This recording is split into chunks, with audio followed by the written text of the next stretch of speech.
Welcome back to Area 51. We're now on part 13, and there's a pretty good chance that we're getting quite close to the end.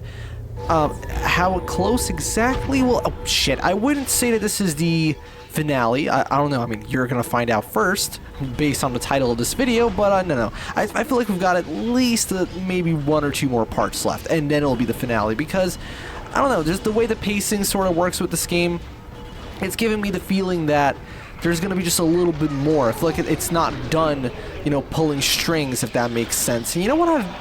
I'm really late to the party, once again. In fact, by the time this video is uploaded, I'll seem even later. And I just recently played... No one's talking, right? Yeah, I just recently played a Legacy of Rust. You know what that is? It's this new campaign. Well, it's like just 2 episodes, I guess, that were added to a Doom 2, made by Night Dive, id, and...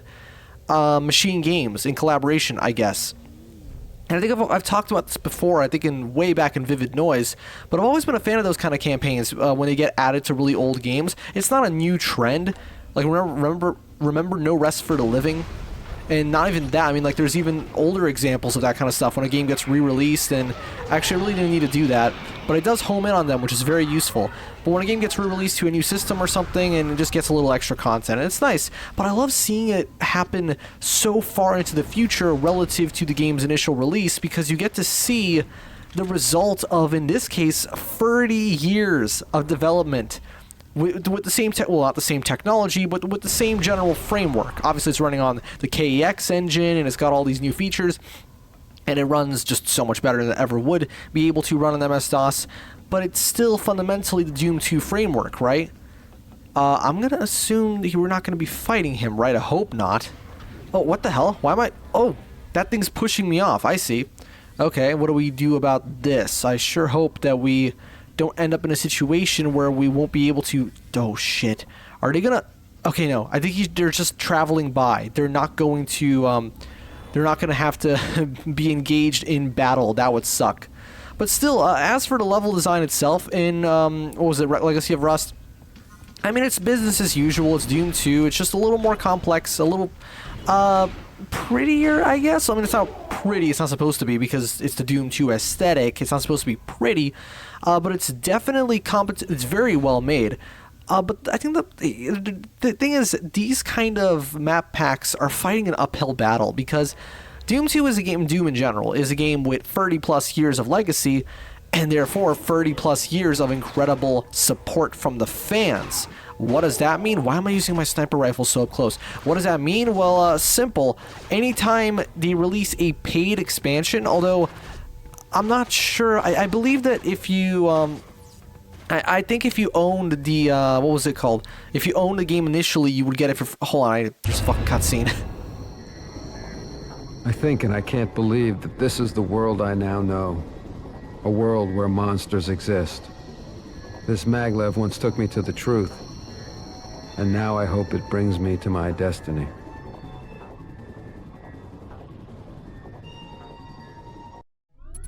You know, if this were a Sonic game, this would be the end, because it has the word last in the level.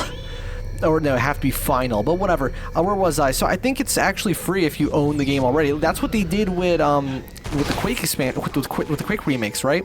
I think that's what they did, where, you know, if you've already owned them, you just straight up automatically get the remade versions added to your library with the new campaigns. But with that in mind, regardless of how much it costs, you're still gonna have to compare these professionally made products with something that is technically amateur in its production, despite the fact that it has the potential to be even better. So far, it's good, right? The levels are very well made so far. But I can't say it's doing something that I haven't seen in a Doom mod, right? And it's not the developer's fault inherently. They can't really do anything about the fact that there's just so much lineage behind the game and so much stuff that's already been made. You know, what the fuck are they supposed to do? Pull a Nintendo and shut down all fan-made content? Because, no, that would not work. I mean, they could do that, but they probably shouldn't. Let's hope they never do that, you know, because that would kind of kill the series. I don't think it would kill the series necessarily, but it definitely would not be doing it any favors. Now, would it be? You know, these kind of games, they thrive on that kind of stuff. Let's not, okay, fuck. I think I'm, I can actually avoid taking damage from those things because they're not hit scan based, and yet I'm over here just intentionally letting my... Okay, hold on. Switch to the superpower so I can get some health. Right, there you go.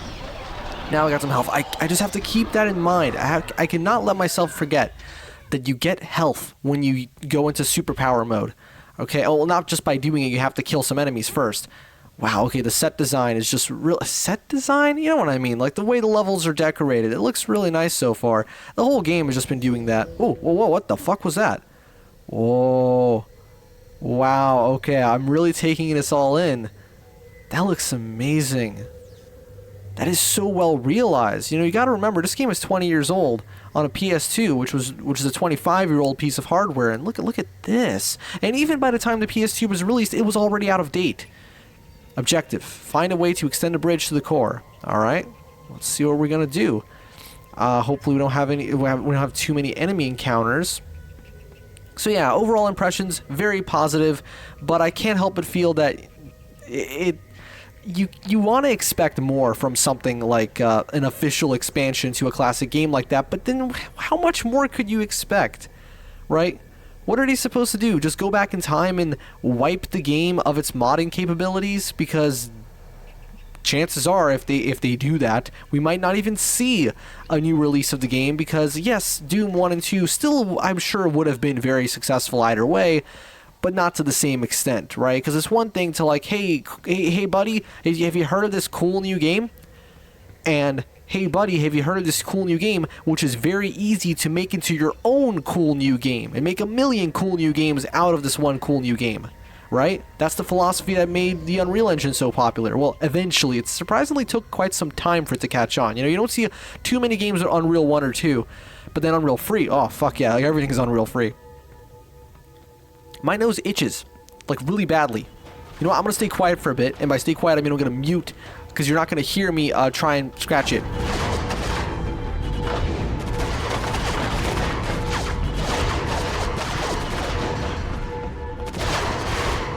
Alright, I'm back. My nose is no longer scratchy or itchy. For fuck's sake. I love how some people will intentionally put those in the wrong order. Like, oh, I really want to itch that scratch, because that's not how it works.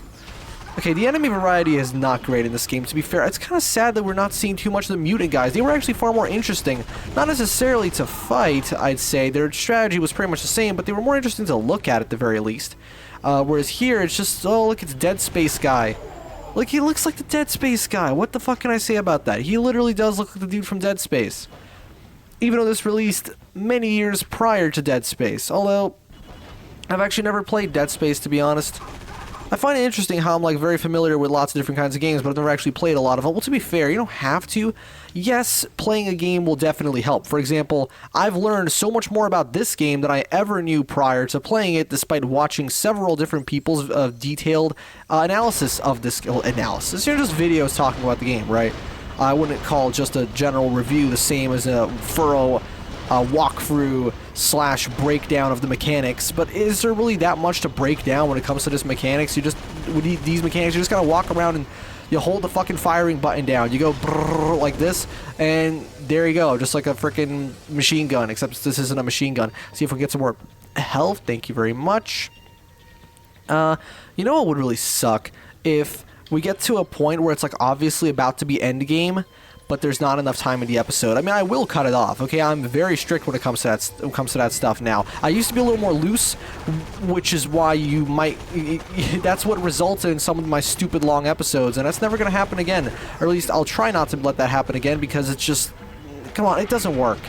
Not that people won't sit through that, because let me tell you, I will sometimes watch hour-long videos on games I'm barely interested in. There's this really great content creator who you might, if you know him at all, it's probably because of his most popular video, or the second most popular video, that being his Age of Wonders retrospective video. It's a very, very well-made, detailed sort of walk through every single Age of Wonders game, you know, talking about their pros and cons and detailing their different mechanics and talking about why they're all so unique despite the fact that they're also similar, right? And that's what makes the series highly replayable, because you always want to go back to a certain entry. That's a very good point, Because, yeah, it's great to have a game that's just an objective improvement in every way, but it also kind of makes the last one feel obsolete. But when the last game still has a little bit of something to call its own, it helps it stand out and brings interest to both entries, if that makes sense. And I imagine a publisher would probably want that, because then more people will want to buy both games, right? I don't know. But as I was saying, I literally used to watch, like, his hour-and-a-half long videos on... Like, it's just a campaign, going through the campaign of Age of Wonders 4, for example. Alright, so that activated the bridge. Love the animation there. Very well done. And, oh, unfortunately, we do have some opposition taking advantage of my progress, and now I'm going to fucking snipe them. Watch this shit. Alright, check this out, motherfucker. Oh, no, I missed that one. This one. There's another one. Oh, I failed to shoot. Okay, I guess we're going to have to take them out normally, which means, you know, walk up to them and hold the fire button down, because that's the best way to do it. I mean, it is fun, really. Satisfying gunplay goes a long way in making a first-person shooter feel good to play. It's almost as if that's like the whole foundation of the genre. I actually don't know where to go. Oh, well, clearly it's not going to be this way because I just came from here, which means I just have to go back. I wish you would put like some kind of shortcut at this point. Oh, hello. You're not red anymore. What the hell? I guess you're a different guy. Because they were red. We just noticed that they were red. So maybe I'm fighting someone else who just happened to spawn earlier. Is this going to place me in just the right spot to... Oh, yep. Okay, that works. Oh, shit. I got squished. Good thing I saved. You see... You might give me shit for my save scumming, but when some of that happens, it's quite convenient. I got squished by the fucking elevator. Well, that's fun. Let's try not to have that happen again. Look at all these moving parts. I can't imagine like actually designing a level like this. Think about it. How would you go about setting it up so that it just moves by default? I don't know. Oh, shit. Okay, they're teleporting in. That's actually not that big of a deal. I really wish I were playing Fear right now, actually. I should probably take out the personality cores first. Yeah, that's what I'm going to fucking call them. Look at them. Look at the personality cores from Portal. You know, the ones at the end? Or actually the ones at the end of Portal 2 as well. Alright, leave this mode and go ahead. Unfortunately, they're not hit scan again. Gotta reiterate that. They're not hit scan. You can avoid them by just circle strafing around them. They're just kind of annoying to deal with. But as you can see, eventually... After enough bullets have entered the corpus, there you go. And now I just have to switch over to evil boy. I'm dead. Okay, now we're back here and we're gonna try this again. Now we know what to do though, which is to instantly switch over to some other weapon. I mean, I can't say, is this the most effective weapon for these guys? I don't know. Let's just focus on taking these guys out first. Just strafing around them. As you do, it's not really all that difficult. And just whenever we get to a certain point on my health bar, that's when we switch over to sicko mode. And do people still say that? I don't know. Just go into evil man mode, and there you go. Now he's evil man, he's dead, but we have more health. It's basically just a way to acquire health. And that's why the game spawns so many fucking enemies, because it expects me to use it as health. I imagine that the game would be way easier that way if I simply treat the enemies as walking health pickups. Which is definitely, I don't think it's a fully unique concept to this game, but it is something very fun to see in a first-person shooter like this. But you know what? Now for some reason I really want to play some Fear. I mean, I could just go ahead and play Fear. I have it. But it's like, I don't know. You ever just like, you think you have every opportunity to sit down and play a game, but you never actually go ahead and do that? For whatever reason it might be, something's just inside of you telling you to just not play it. Even when you can, you have the time, you have the means, but it's just like, oh, well, I don't actually want to play it. Even when it's like a really good game, that's the thing. I'm not talking about like some shitty game that you just kind of have nostalgia for, and it's like, well, I don't want to play it though. I just want to think about it. No, because I have no nostalgia for Fear. I never played it when I was a kid. I barely knew what. Well, actually, no. I was very familiar with PC gaming. It's just that, where the fuck is that thing? Oh, that's probably what I'm supposed to do. I didn't even notice the fucking alien. The game should have done a better job drawing attention to the alien, because I just noticed it up there, and that's not great. That is an objective flaw. Ooh, look at me. I'm finding objective faults within this generally well-made game. I find that super common for some reason among a certain generation of game titles, where you have everything done very competently except for a lot of basic shit that's done badly. Like here, it's like, how do you not bring attention to this alien? And maybe I should have been paying more attention, but I don't know, it doesn't stand out enough among these environments. You get what I mean? Okay, it's dead now, that's good. But still, they really need to realize, as a graphic artist, visual artists in these games, that, hey, when you have a bunch of glowing fucking lights, putting more glowing lights isn't going to make a difference. Nothing is going to stand out amongst the glowing lights. And to be fair, now what did he do? Maybe dim the lights for just like a few seconds. I'm sure they have control over the individual brightness values. You can just like make the whole level go pitch black for just a little bit, and then it comes back. Oh, what the fuck? You shouldn't do that. You shouldn't quake to me like that. Have me facing backwards into an enemy encounter. That's not cool. Come on, die. There we go. And is that it for my criticisms? I have to try to create a balance between actually critiquing the game and just kind of having a good time playing it. Although I guess if I'm having a good time playing it, I'm not going to have much to critique. Not to say that criticism can't also be positive criticism, if that makes sense, as in positive remarks on the game. That is also criticism, technically. It's just that typically when we think of like something that's critical, you know, critical analysis, we think of negative. But oh my god. Is this the end of the game? This has a very fine, like, end game kind of thing going on. I mean, this whole section of the game is end game. I guess I have to destroy something. Now, I'm going to assume... Oh, I was going to say I'm going to assume I can't damage it on my own, but as you can see, I am damaging it. Alright, well, see, this is good visual communication. Big, obvious glowing spots. What do? I shoot the big, obvious glowing spots. There. That's how you do it. Simple as that. Shoot the thing. And from this point on, we just know it starts to crack. Oh, but you have to make sure you don't shoot it at the wrong time, because then you leave your... Oh, shit. It just hit me. I now essentially have created a time limit for myself because I've been caught. And basically, unless I keep picking up health files, unless I can hide... I bet I can hide... Oh, no, I can't. Okay, screw it. In that case, we're on a time limit. Let's just try and take out as many of these things as I can. This is a ticking time bomb, right? We just gotta go. I'm gonna keep taking damage, but that's okay as long as I can... Okay. Let's think about this for a second. How do we go about...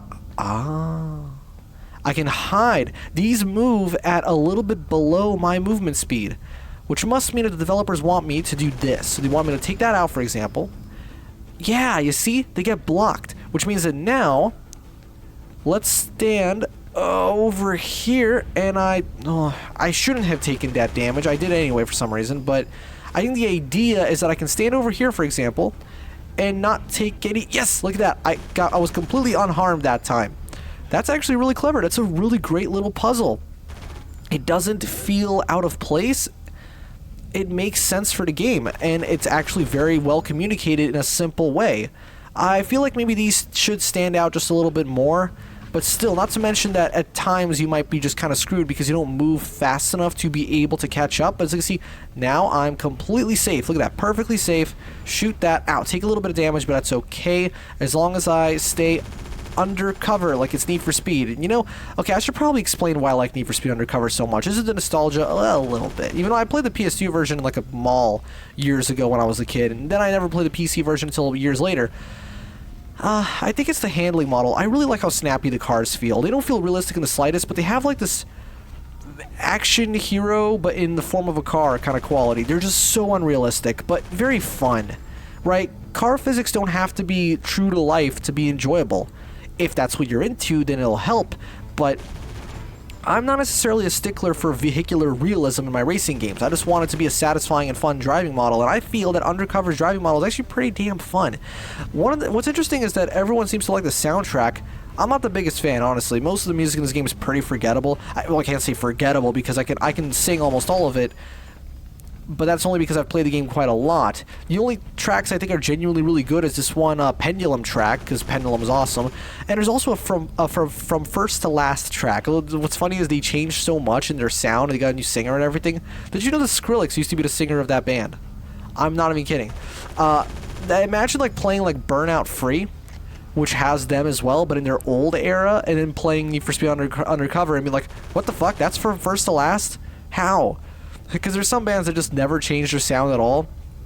Even if they get a new singer, they still generally sound the same. Whereas with these guys, everything changed. You went from like post-hardcore to just straight up your typical kind of melodic, harmonic minor sort of da-da-da-da-da-da, you know, just metalcore. You know what I mean?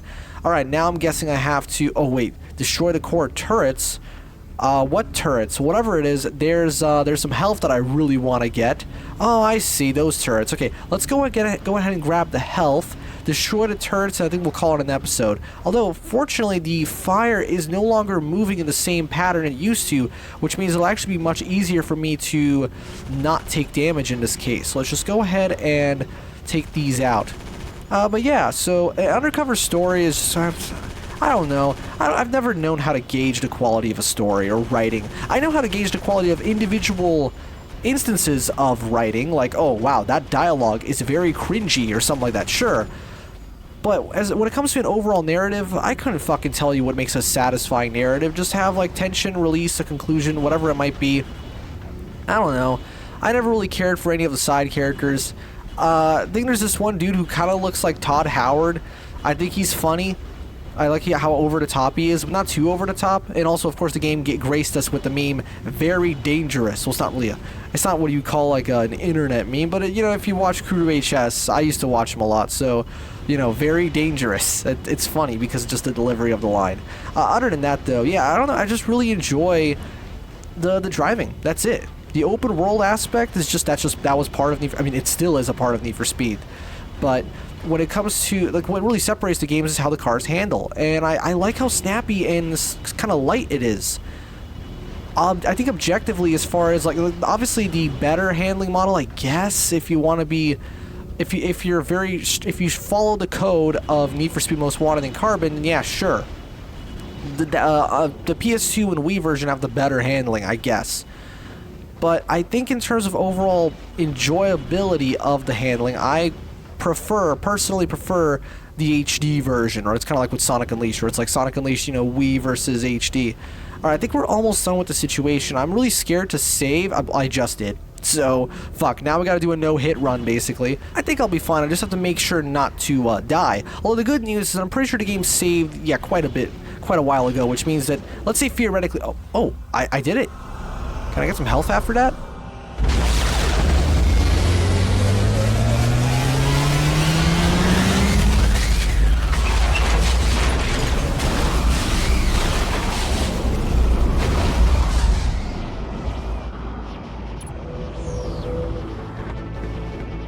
Okay, well, I got some health. That's good.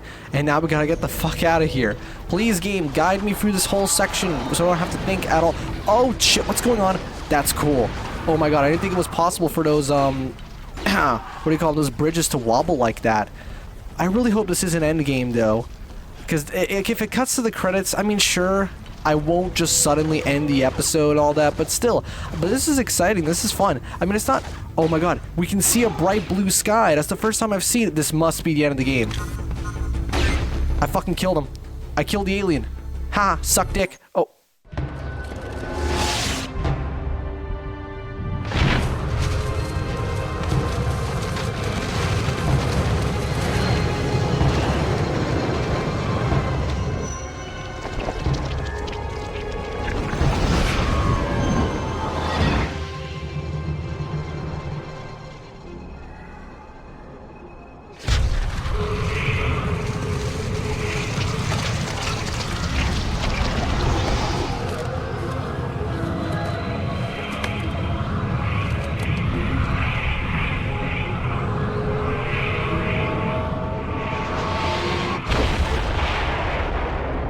The philosopher Sartre once said, "Hell is other people."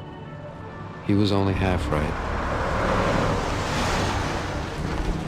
My mind and body have been altered beyond reason. I don't know who or what I am anymore. We came here to rescue a small group of men. We failed. I failed. But their sacrifices may have saved mankind. For now.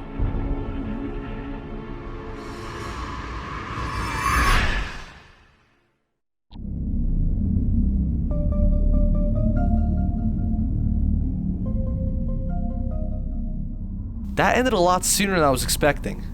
Regardless, Area 51 wears its influence on its sleeve and creates an experience that feels very tried and true, while still having some semblance of an identity. What stood out to me most was how the game fakes you out early on, making you think it'll be just another mid-2000s squad-based shooter, only to leave you on your own for the remaining majority of the journey. This I really like, alongside the juxtaposition between the ridiculous subject matter and oddly serious tone which delivers the narrative. The voice acting is nothing spectacular, but the choreography and scripting is not too shabby given what the developers were working with. The gunplay, as you've probably noticed, is solid with some great sound design and visual effects, not to mention dual wielding, although that can come at an inconvenience. Don't be like me and forget about the mutant abilities for most of the game. The difficulty, even on easy, was clearly balanced around frequent usage of that ability, and ignoring it makes some sections nearly impossible, as we just found out. Overall though, I want to say I almost enjoyed Area 51 more than Half-Life. Is it the better game on all accounts? Of course not, although it does do some things better by virtue of being newer. If you want something similar, but with a more polished flair and less enemy variety, then Area 51 is worth a playthrough. Thanks for watching a more moderate in length BK play, and I hope you'll join me for the next one.